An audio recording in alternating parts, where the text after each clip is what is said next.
आज शनिवार का दिन वीर बलवंत हनुमंत लाल की आराधना का दिन है। चलिए आज एक छोटी सी भजन वीर हनुमंत बलवंत की गाया जाए।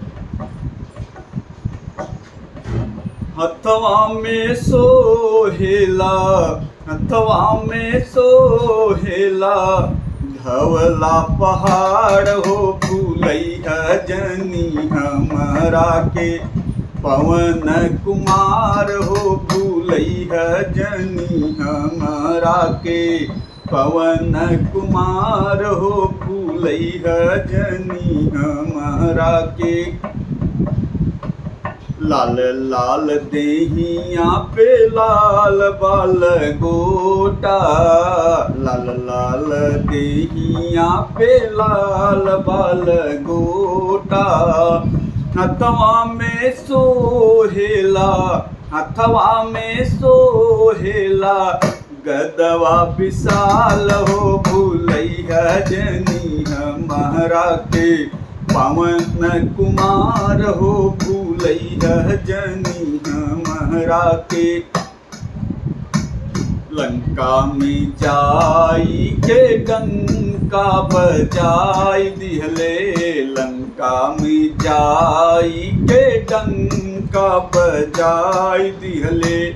फल फूल खाई के बगिया उजाड़ दिहले, फल फूल खाई के बगिया उजाड़ दिहले।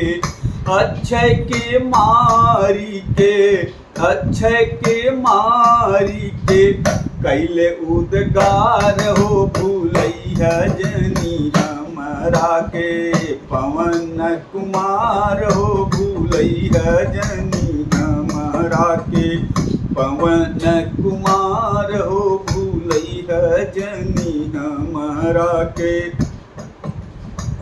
राम राज गद्दी पहले लोग सब आइल, राम राज गद्दी पहले लोग सब आइल।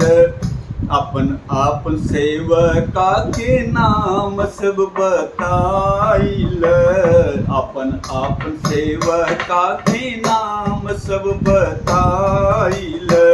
हनुमत के सीता दिहली, हनुमत के सीता दिहली, मोतियन के हार हो भूलैया जनी हमरा के। पवन कुमार हो भूलैया जनी हमरा के।